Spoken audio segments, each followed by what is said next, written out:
Hello friends, आज की हमारी जो शॉर्ट स्टोरी है वो फुटप्रिंट्स विदाउट फीट, जो लिखी है H.G. वेल्स ने। और ये एक पार्ट है एक्चुअली द इनविजिबल मैन, जो नॉवेल लिखी है उन्होंने, उसका स्टोरी है एक साइंटिस्ट की जो अपने आप को किस तरह से गायब कर लेता है और उसके बाद में वो बहुत सारे क्राइम्स करता है और कैसे उनसे भागता रहता है। तो शुरू करते हैं हम कहानी। हर एक पार्ट इसमें मैं कवर कर लूँगा।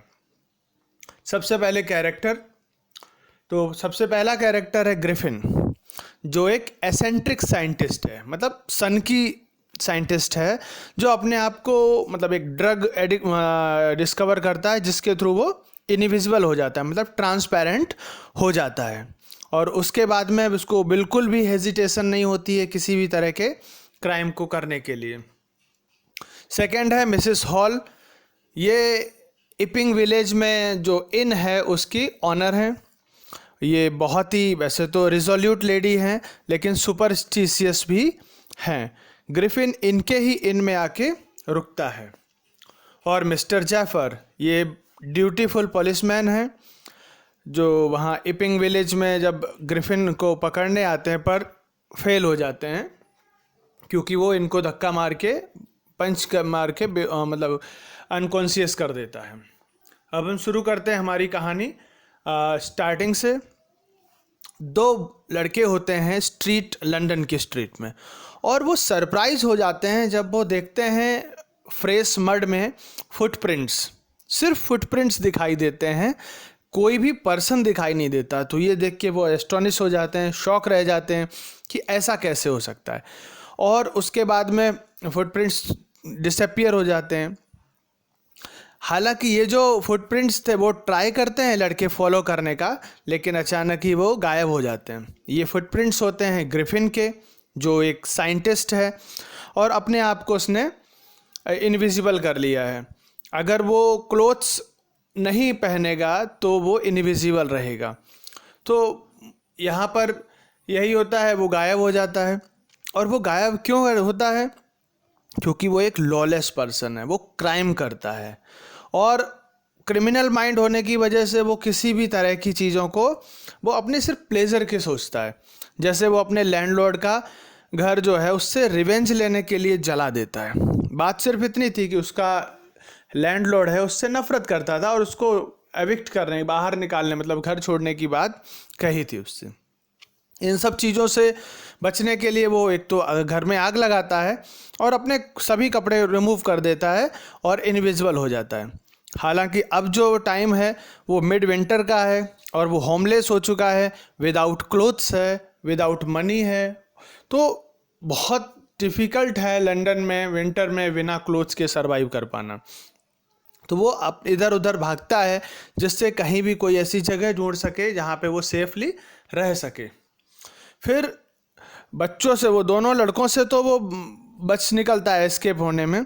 उसके बाद में वो जाता है तो एक बिग स्टोर मिलता है, वहाँ उसमें घुस जाता है और नाइट में जब स्टोर क्लोज होता है तब वहाँ पर ग्रिफिन कुछ क्लोथ्स पहनता है। उसके अलावा उसी स्टोर में एक रेस्टोरेंट होता है जिसमें से वो मीट और कॉफ़ी लेता है खा के, और उसके बाद वहाँ पे क्विल्ट्स, मतलब रजाइयों पे जाके सो जाता है। रात भर सोता रहता है अच्छी तरह से। जब उठता है तब सुबह हो चुकी होती है, दुकान खुलती है, जो शॉप खुलती है, असिस्टेंट्स आ चुके होते हैं। और जैसे ही असिस्टेंट्स ग्रिफिन को देखते हैं तो वो उसको चेस करते हैं।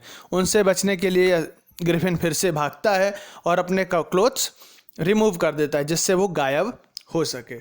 वहाँ से भागते भागते फिर वो पहुँचता है थिएट्रिकल कंपनी में। वहाँ देखता है बहुत सारी आइटम्स होती हैं जो उसके आगे के रोल में काम आ सकते हैं। तो वहाँ से वो क्या करता है, बैंडेजेस लेता है जिससे वो अपने फेस को आउटलाइन कर सके, डार्क ग्लासेस, फॉल्स नोज़, बुशी साइड विस्कर्स, ये सब चीज़ें ले लेता है जिससे क्या है वो क्लोथ और पूरा अपने आप को रैप करके घूम सके। उसके बाद में वो एक शॉपकीपर को रॉब करता है पैसे के लिए, और वो सोचता है कि अब अगर यहाँ से बचना है पकड़े जाने से तो वो क्या करना, उसे लंदन छोड़ना पड़ेगा। तो लंदन छोड़ के वो चला जाता है गांव में।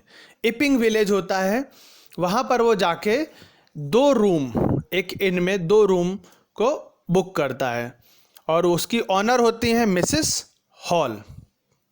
वो मिसेस हॉल को बताता भी है कि उसका एक्सीडेंट हुआ है और वो नहीं मतलब उस वजह से ही वो डिस्टर्ब, मतलब ये जिस तरह से कवर्ड फेस करके रखा है उसकी वजह बताता है। फिर उसके बाद वो कहता भी है कि वो नहीं चाहता है कि उसको किसी भी तरह का डिस्टर्बेंस हो। जब मिसेस हॉल बहुत ज़्यादा उसके साथ सोशल होने की कोशिश करती तो वो कहता है कि वो यहाँ आया है अपने आप को आइसोलेट करने, अकेला रहने के लिए। उसको नहीं पसंद है कि कोई उसको डिस्टर्ब करे। और उसके बाद में वो मिसेस हॉल वहाँ से चली जाती। कुछ दिनों में ही उसका सारा पैसा ख़त्म हो जाता है और हालांकि वो मिसेस हॉल को कहता है कि उसके पास कुछ पैसे आने वाले हैं, वो तब उसका जो रेंट है वो पे कर देगा। और फिर उसके बाद थोड़े दिनों में ही वो एक क्लर्जी मैन के यहाँ चोरी होती है और वो कोई नहीं दूसरा करता है, ये ग्रिफिन है वही करता है। वह जाता है ग्रिफिन के यहाँ, वो क्लर्जी मैन के यहाँ, और उसकी वाइफ जब आवाज़ सुनते हैं तो वो अंदर जाते हैं। उसको सिक्के की आवाज़, कॉइन्स की आवाज़ आती है डेस्क में, लेकिन जब वो वहाँ देखते हैं जाके तो कोई भी नहीं मिलता है। अब ये जब चोरी होती है तो क्या होता है, उसी समय the same day Mrs hall को ग्रिफिन का रूम खुला हुआ मिलता है। हालांकि ज़्यादातर हमेशा रूम बंद मिलता है, इसलिए कभी वो जा नहीं पाई। आज रूम खुला है तो वो जाती हैं अंदर, देखती हैं तो वहाँ उसकी बैंडेजेस पड़ी होती हैं, क्लोथ्स पड़े होते हैं। जो उसका बेड है वो भी काफ़ी कोल्ड होता है, जिससे पता चल रहा था कि यहाँ पर वो काफ़ी टाइम से नहीं है। मिसेस हॉल और उसके हस्बैंड जब रूम में होते हैं तभी वो उनके ऊपर हमला होता है, और हमला होता है बेडरूम में जो रखी है चेयर, उसके थ्रू एक्चुअली ग्रिफिन वहाँ आ जाता है और गुस्से में वो कुर्सी को उठा के उनके ऊपर फेंकता है। हालांकि मिसेस हॉल और उसके हस्बैंड बच जाते हैं, लेकिन वो लगभग सीढ़ियों से गिरते हुए बचती है। उसी के बाद जब मिसेस हॉल बचती तो उनको ऐसा लगता है कि फर्नीचर जो है वो हॉन्टेड है, स्पिरिट्स हैं इसमें, लेकिन क्योंकि वो ग्रिफिन को देख नहीं पाते। लेकिन जब ये सब होता है तो ज़्यादातर लोगों को लगने लगता है कि कुछ गड़बड़ है, और क्लर्जी मैन क्या करते हैं, रिपोर्ट लिखा देते हैं बर्गलरी की पुलिस को, क्योंकि ज़्यादातर लोग यही डाउट करते हैं कि ये जो स्ट्रेंज साइंटिस्ट आया है इसी का इन सब में हाथ है। अचानक ही वो अपना जो रेंट होता है वो पे कर देता है, जबकि वो कुछ टाइम पहले कहता है कि उसके पास पैसे नहीं है। तो जाफर जो पुलिस कांस्टेबल होते हैं वो आता है और अरेस्ट करने ग्रिफिन को मतलब एक डाउट के बेस पे। उसी समय मिसेस हॉल ग्रिफिन से पूछती हैं जो भी अनयूजुअल चीज़ें हो रही हैं उसके बारे में। तो ग्रिफिन अपना जो टेम्पर, वो शॉर्ट टेम्पर होता है, तो अपना टेम्पर खो देता है और वो डिसाइड करता है सब कुछ बताएगा। इसके साथ में ही वो अपने क्लोथ्स रिमूव करने लगता है। जाफर भी उसको नहीं पकड़ सकता है, क्योंकि जो पर्सन दिखेगा नहीं तो उसको, जैसे ही वो ग्रिफिन अपने क्लोथ्स रिमूव करता है वो इनविजिबल हो जाता है।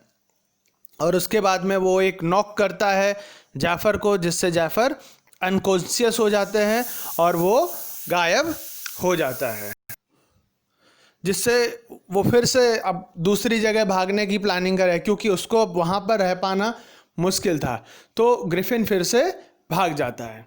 तो ये थी कहानी फुटप्रिंट्स विदाउट फीट की, जिसमें किस तरह से एक एसेंट्रिक साइंटिस्ट जो है वो अपने प्रॉफिट के लिए किसी को भी लूटता है, चाहे वो स्टोर रूम हो, वहाँ शॉपकीपर हो, एपिंग विलेज हो, वहाँ के क्लर्जी मैन को हो, या अपने ही लैंडलॉर्ड्स को हैरान करने के लिए घर में आग लगा देना। इस पर से मतलब उसकी माइंडसेट, मेंटालिटी हमें देखने को मिलती है। तो ये कहानी है फुटप्रिंट्स विदाउट फीट की। आई होप आपको वीडियो पसंद आई होगी। वीडियो पसंद आई है तो लाइक ज़रूर करें। कोई भी क्वेश्चन है, डाउट है, आप कमेंट करके पूछ सकते हैं।